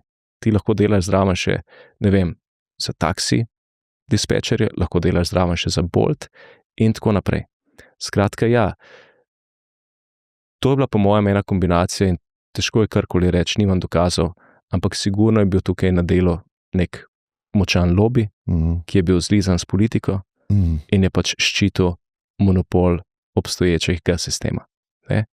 In to, kar je bilo meni takrat res hudo, je to, da ko gledam druge države, pa bom spet rekel Hrvaška, ki ima podobno zgodovinsko izkušnjo kot mi. Smo bili skupaj v Jugoslaviji, smo se isti čas osamosvojili, smo šli, bom rekel, skozi tranzicijo na podoben način, da je njihova politika vseeno dosti zrela, da na koncu prioritizira interes potrošnikov oziroma državljanov. To ne pomeni, da ti daš vsakmu za voziti Uber, ki ima 5 minut časa pa avto. Ti se še vedno moraš licencirati, tako na Hrvaškem kot na ostalih tržiščih po Evropi, ampak pod nekimi razumnimi pogoji, da ni nemogoče priti do nove licence. Tako da po eni strani moraš biti licenciran, ampak po drugi strani pa lahko uporabljaš Uberjevo, Bolto ali pa katerokoli drugo aplikacijo kot alternativo taksimetru. In to ti daje tudi večjo cenovno fleksibilnost, kar pomeni, da lahko storitve ponujaš tudi ceneje, kot jih določa taksimeter. In to je point Uberja, ta cenovna fleksibilnost, da je lahko včasih, ko ni velikega povpraševanja, cena nižja, ko je pa veliko povpraševanje, pa cena majčkeno višja, zato da se izravnava ta, bom rekel, supply and demand del, o katerem sva prej govorila. In to je najbolj učinkovit način za izravnavanje, to so cenovni signali. To je nekaj, kar, bom rekel, razume in potrošnik na eni strani in ponudnik na drugi. Tako da, če bi samo, bom rekel, kopirali dobre prakse ali pa dobre zakone iz sosednjih držav, mislim, da bi bili mi, bom rekel, v evropski špici. Če bi, kopirali avstrijski zdravstveni sistem, če bi kopirali hrvaški davčni sistem, če bi kopirali finski šolski sistem, potem je to. In jaz tudi takrat, ko sem bil minister, sem bil zagovornik tega, da ne odkrivamo Amerike, da ne izumljamo tople vode, poglejmo, kaj po Evropi funkcionira. Ukrajinci imajo najboljšo mobilno aplikacijo za državne storitve na svetu, dajmo se z njimi dogovoriti, ker je itak open source, da nam jo pomagajo implementirati tudi v Sloveniji. Ta aplikacija je celo tako dobra, da so jo zdaj kopirali celo Estonci, kar mislim, da je ultimativen kompliment. Tako da, dajmo se takrat zgledovati po Fincih, kar se tiče digitalnega izobraževanja, ker so oni number one v Evropi. In smo takrat tudi podpisali sporazum o strateškem sodelovanju s Finsko. Žal se na tem ni kaj dosti zgradilo kasneje. Sem bil pa tudi takrat zainteresiran, da sklepamo partnerstva s top tehnološkimi podjetji. Tako da mi smo takrat naredili partnerstvo z Nvidia, s Googlom, ki je prvič investiral 5 milijonov v Slovenijo, za spodbujanje podjetništva, za digitalne veščine in tako naprej. Mislim, da še enkrat, kot majhna država smo lahko fleksibilni, agilni in odprti in konec koncev smo en tak idealen laboratorij za tehnološke projekte velikih in malih. Recimo eno tako aplikacijo, kot jo imajo Ukrajinci oziroma zdaj tudi Estonci, lahko mi veliko hitreje lokaliziramo in ponudimo našim državljanom, kot recimo Zvezna republika Nemčija, ki je bistveno bolj kompleksen državen sistem in struktura. Tako da, in bom dal recimo še en primer zanimivega sodelovanja. Ukrajina je zdaj v zadnjem času to aplikacijo nadgradila tudi za prvim vladnim AI agentom. Se pravi, ti se s tem chatbotom pogovarjaš in mu poveš, kaj rabiš, in ta chatbot ti ne bo samo serviral, kje lahko najdeš, ne vem, informacije o tem, kdaj je upravna enota odprta, pa kje so najmanjše čakalne vrste, ampak bo zate dejansko uredil administrativen postopek, ki ga želiš urediti. Tako da tukaj gre za pravega AI agenta, ki avtonomno eksekutira določeno nalogo zate, ne samo, bom rekel, za nek chatbot oziroma customer support, da te mogoče usmeri na spletno stran s pravimi podatki. In oni so to naredili v partnerstvu z Googlom in je podlaga v bistvu za ta njihov AI agent Gemini. Tako da, bom rekel, neko javno-zasebno partnerstvo pri digitalizaciji se mi zdi ključno. Težko delaš prebojne rešitve brez velikih, hkrati jih moraš pa tudi lokalizirati in, bom rekel, izpeljati na način, da so uporabnikom maksimalno prijazne. In mogoče je to glaven problem slovenske državne digitalizacije, da imamo sicer na voljo cel kup storitev na, ne vem, državnih spletnih straneh, ampak da je uporabniška izkušnja res slaba. Ne? Ti pa, ko odpreš to ukrajinsko mobilno aplikacijo, zgleda tako in se uporablja točno tako, kot da bi jo naredil Google ali pa Apple ali pa katerikoli drug tehnološki velikan, ki mu user experience ogromen pomen. Tako da, se pravim, moramo, bom rekel, na pameten način sklepati partnerstva s tistimi, od katerih se lahko maksimalno naučimo v najkrajšem času. Tako da AI se začenja, revolucija. Verjetno to ful spremljaš, pa si dejaven na tem področju. Itak, mislim, da je to ogromna priložnost. Ja, o tem sem hotel s tabo govoriti za Slovenijo, a ne? Ja, evo, ne bom preveč to usmeril. Lej, tako kot sem prej rekel, mi, pa tukaj ni v igri samo Slovenija, ampak cela Evropa, smo najbrž tekmo za foundational modele že izgubili. Kjer pa še vedno lahko zmagamo, so pa specializirane AI aplikacije v poslovnih procesih. To pomeni peljevanje AI-ja v industrijo, v proizvodno, v prodajo in tako naprej.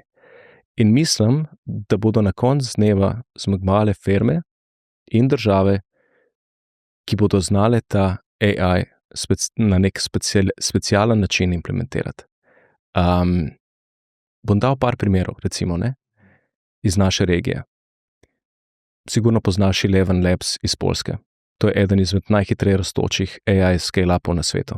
Glih pred parimi dnevi so novo rundo imeli. $500 milijonov na 11 milijardno evaluacijo, če se ne motim. Začela sta pa to zgodbo dva Poljaka in sicer, ne vem, če poslušalci poznajo Eleven Labs, ampak oni znajo generirati najboljši sintetičen zvok na svetu. Kar pomeni, da boš ti imel lahko AI asistenta, ki bo s tabo govoril tako, kot tukaj midva govoriva. Ne, se pravi, na nek naraven, genuine način, ne pa na tak mehanski način, kot te ponavadi ogovarja Siri ali pa Alexa in tako naprej. No in mogoče je to mečkan detour, ampak kje sta ta dva fanta dobila idejo? Na Poljskem so še v socializmu vedno sinhronizirali vse filme in tuje serije. Ne? In to je izgledalo tako, da so imeli točno dva človeka, ki sta sinhronizirala cel film, in sicer enega moškega in eno žensko, in je vse skupaj res bedno izpadalo. In sta rekla, to je pa res noro.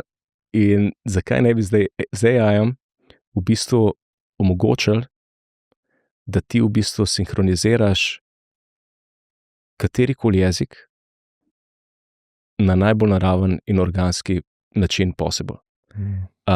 Pa to ne velja samo za filme, to velja za chatbote, to velja za, ne vem, pogovore, ki jih imaš ti lahko, ne vem, z enim tujcem na ulici, sred Šankaja ali pa Singapurja. Skratka, zakaj ne bi imeli mi te moči, da se lahko v real timeu sinhronizirajo stvari v tvojem jeziku na najbolj naraven način. Ne? In sta začela graditi Eleven Labs, ki je danes totalen hit. Eleven Labs je primer AI specializacije.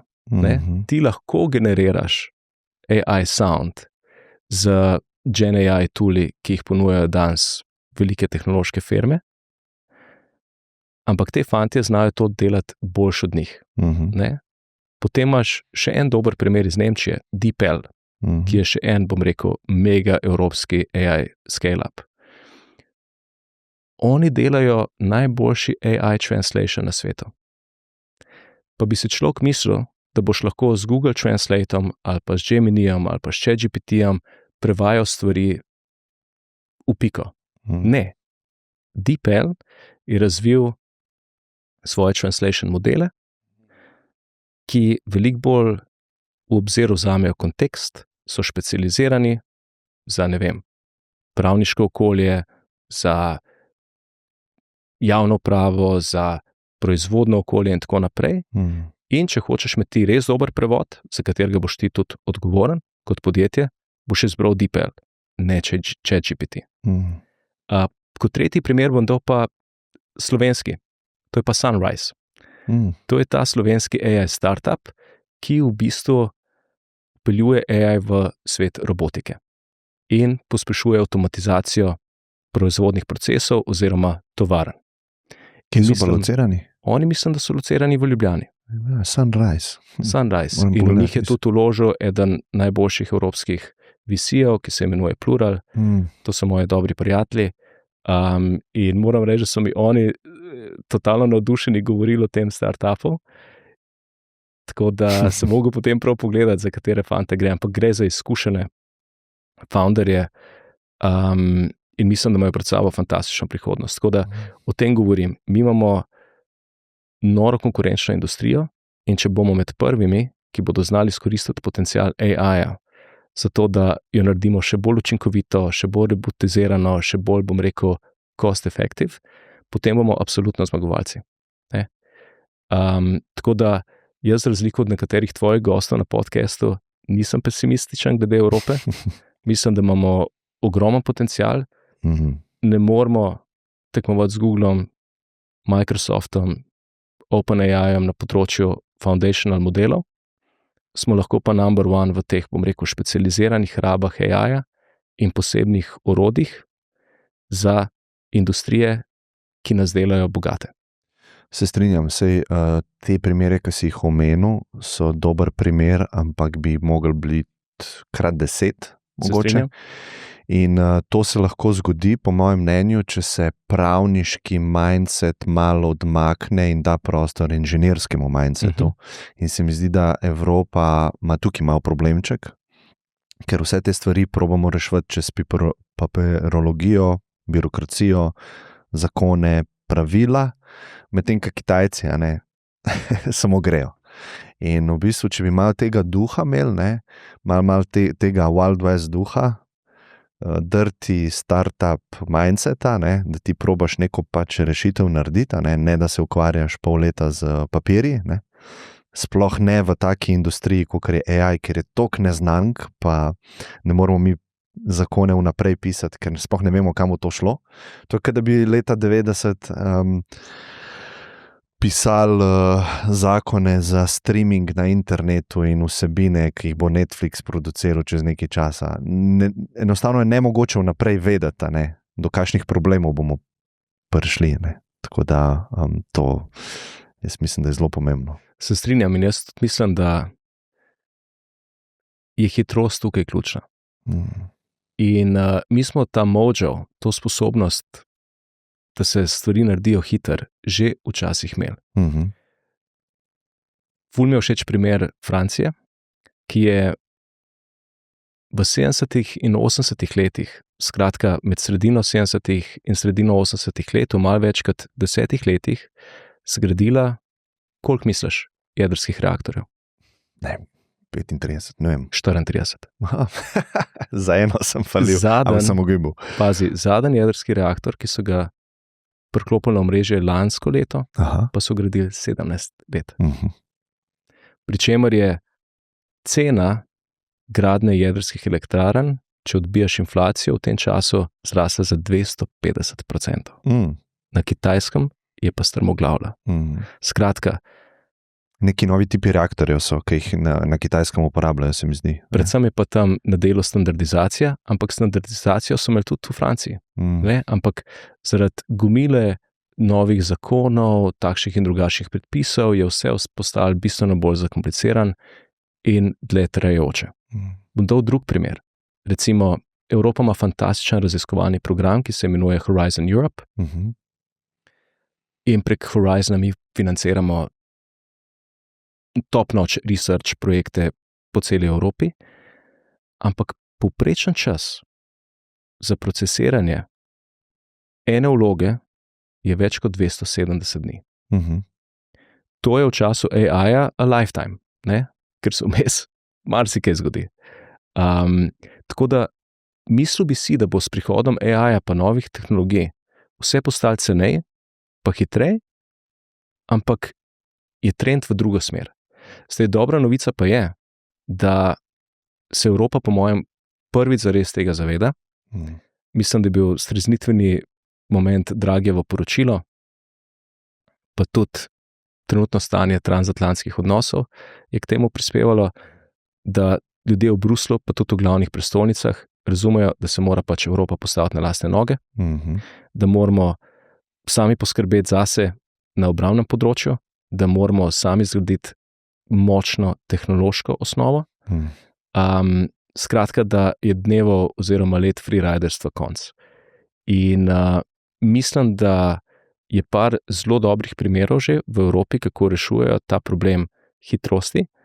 Recimo Evropska komisija je predlagala in mislim, da že uzakonila 60-dnevni rok za pridobitev dovoljenja za postavitev novih obrambnih kapacitet, kar pomeni, da postopek je lahko prej trajal leta in leta, da si zgradil, ne vem, novo tovarno tankov oziroma česarkoli drugega, danes opraviš v 2 mesecih. In mi bi mogli da ta 2-mesečni ali pa tudi če je 3-mesečni rok za vse postopke. Za izgradnjo nove fabrike. Če ne zavrnejo potrjeno. Tako je. Za izgradnjo nove družinske hiše konec koncev. Za širitev poslovnih prostorov. Moramo dati en 60-dnevni rok ali pa 90-dnevni rok, zato da končno presekamo ta vzorec let in let birokracije, pravniškega ping-ponga in začnemo dohitevati Kitajce in ostale. Mimogrede, Tesla je zgradila največjo tovarno na Kitajskem v manj kot 6 mesecih. V Dubaju so zgradili najvišjo stolpnico na svetu v manj kot 6 letih. Ne? Mi enostavno moramo hitrost unesti v naš sistem kot number one prioriteto. Pa ne gre za infrastrukturne projekte, kot so nove ceste, novi jedrski reaktori, ali pa za digitalne projekte, research grante in tako naprej. Tako da jaz mislim, da ima Evropa relativno dober plan za spodbujanje scale-upov. Namreč mi smo po številu start-upov, ki se oblikujejo vsako leto, že močnejši od Združenih držav, smo pa na bistveno slabšem po številu scale-upov, se pravi start-upov, ki grejo na milijardo in več. In en izmed ključnih razlogov za to je pomanjkanje tega razvojnega kapitala oziroma growth capitala. Naši VC te lahko sfinancirajo 10, mogoče 50 milijonov dolarjev, če si res uspešen. Nimajo pa 100, 200, 300, 400, 500 milijonov dolarjev za to, da boš postal globalni šampion. In ena izmed idej, ki jo je komisija dala na mizo, je ta Scaling Europe Fund. v katerega bodo zbrali nekaj milijard evrov kapitala iz različnih delov finančnega sektorja v Evropi in s tem Scaling Europe fundom bodo v bistvu pomagali hitro rastočim evropskim startupom oziroma scale-upom, da bodo dosegli nek globalen reach, uspeh in velikost. Hkrati se pogovarjamo tudi o tem, da bi spodbudili pokojninske sklade, v katerih je več kot 3 trilijone evrov tukaj v Evropi kapitala, da bi več začeli vlagati v evropski tehnološki ekosistem. Trenutno vlagajo, ne boš verjel, 0,002% v evropske startupe in scale-upe. Celo ameriški pokojninski skladi več vlagajo v naš lasten tehnološki ekosistem kot naši evropski. Tako da to je recimo nekaj, kar je Hrvaška naredila zelo pametno. Oni so v zadnjih 20 letih postavili izjemno močan drugi pokojninski steber, ki je obvezen in ga menedžerirajo zasebni upravljalci premoženja.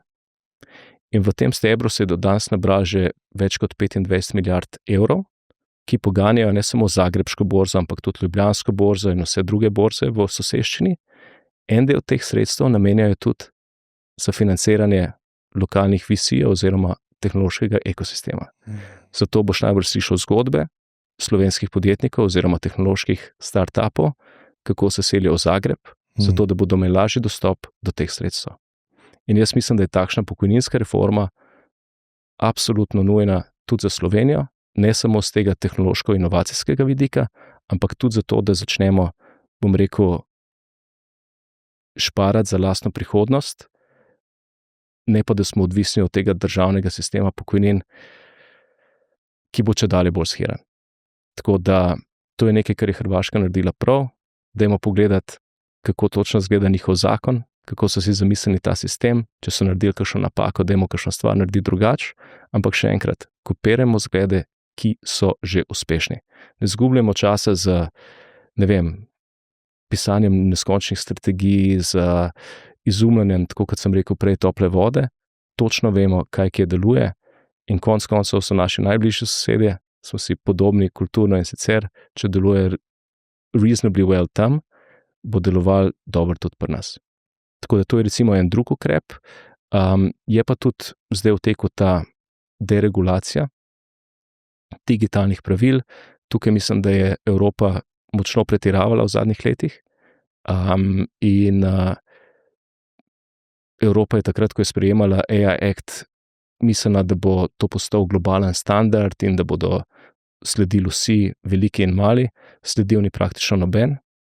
Amerika in Kitajska sta se odločili, da želi vsaka od njiju zmagati AI race, ne glede na ceno. In oni svoje inovatorje sprašujejo, kako vam lahko pomagamo. Evropska unija je pa takrat sprašvala naše lastne inovatorje, kako vas lahko reguliramo. Tako da se strinjam s tabo, upam, da bomo uspeli en del teh pravil majčkeno poenostaviti in izboljšati. Tako da še enkrat, imamo v naši družini evropskih narodov države, ki so izjemno uspešne, tudi na digitalnem področju. Dajmo kopirati te njihove zglede, dajmo biti tudi kot evropske vlade proaktivni. Recimo, če pogledaš, kaj je Francija uspela narediti z AI-om, to je noro impresivno. Oni so uspeli tudi s pomočjo Elizejske palače, se pravi predsednika in vlade, zagotoviti dovoljšne financiranje svojemu AI šampionu Mistralu in zgraditi okoli njega največji in najpomembnejši AI ekosistem v Evropi. Tako da, ja, po eni strani gre za to, da zgradimo čim bolj ugodno poslovno okolje za naše inovatorje, ampak dajmo biti tudi kot vlade aktivni, dajmo pomagati. Ne? Jaz poznam founderje Mistrala in Jaz sem podcast z njim poslušal, zelo pameten.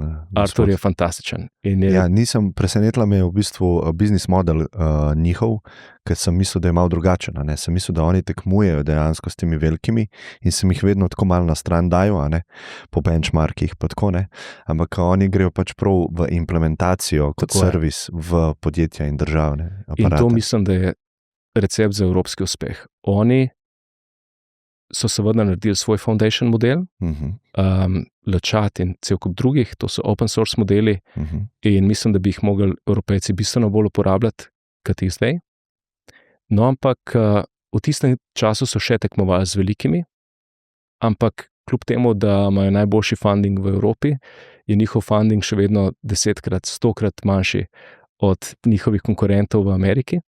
Tako da so se potem odločili prav zato, da bodo glavni pospeševalci AI implementacije v industrijskih šampionih, tudi v obrambni industriji in po državnih sistemih znotraj Evrope.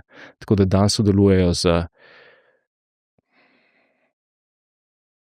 SAP-om, ki je največja evropska softverska firma, sodelujejo, mislim, da z Dassaultom, ki je ena izmed največjih obrambnih firm, sodelujejo s francosko vlado, ki je uvedla Mistral v vse svoje procese, za vse svoje državne uradnike.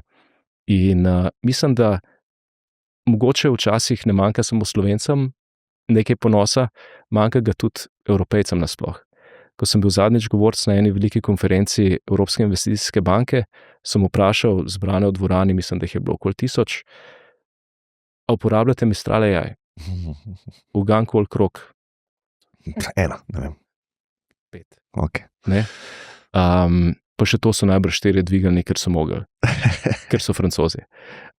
Ampak hočem reči, da dajmo uporabljati svoje rešitve. A si mogoče kdo predstavlja, da bi v Beli hiši ali pa v State Departmentu v Ameriki uporabljali Mistral AI? Not in a million years. Ne? Mi pa sprejemamo vse, kar pride čez lužo odprtih rok. S čemer ni nič narobe, ampak vsaj določen del tehnološke suverenosti pa moramo ohraniti. Ne rečem, da rabimo evropski Instagram ali pa evropski TikTok, ampak definitivno rabimo evropske ponudnike storitev v oblaku, ki bodo lahko v Evropi za evropske vlade in ostalo kritično infrastrukturo shranjevali in procesirali podatke. To, da smo v tem delu odvisni od ameriških hyperscalerjev, se mi zdi preveliko tveganje v tem času.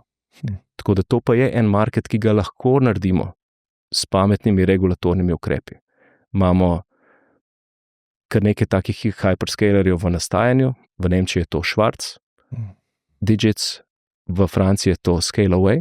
Skratka, mislim, da lahko tukaj oblikujemo nek trg 3-4 evropskih šampionov, ki bodo dovolj veliki, da bodo lahko na en tak cost-effective način zagotavljali to storitev predvsem za podatke državljanov in kritične sisteme od energetike do obrambe. Skratka, povsod tam, ker ne želimo, da Američani brskajo po naših podatkih ali pa kdo drug. No in nekaj podobnega mislim, da moramo narediti tudi na obrambnem področju, kjer moramo, bom rekel, poenotiti ta naš evropski obrambni trg, da bomo imeli na koncu, ne vem, namesto 27 malih ali pa srednje velikih firm, 3-4 evropske šampione, ki bodo lahko tekmovali globalno in proizvajali najbolj napredna orožja, s katerimi lahko branimo našo celino oziroma našo svobodo in demokracijo. Tako da tukaj imamo pa mislim, da Evropejci eno veliko srečo, pa tudi prednost, kot na drugih področjih, in sicer, da je največji globalni tehnološki inovator na področju obrambe z nami in na naši strani. To je pa Ukrajina. Ja, Mark, veliko področji sva se dotaknila, pa vsako se mi zdi, da po površini, ker so res to kompleksne tematike, tako kaj je kompleksen naš svet, ne? In ga proba, vsak ga proba na svoj način razumeti, ne pa osmisliti. Ful ti hvala, no, da si vzel čas. Hvala za ta pogovor. Ja, mi je bilo veselje in bodi dobro in upam, da bo tvoj optimizem v realnost se manifestiral. Držimo pesti, pa dajmo še kaj narediti za to. Dajmo. Hvala ti. Hvala.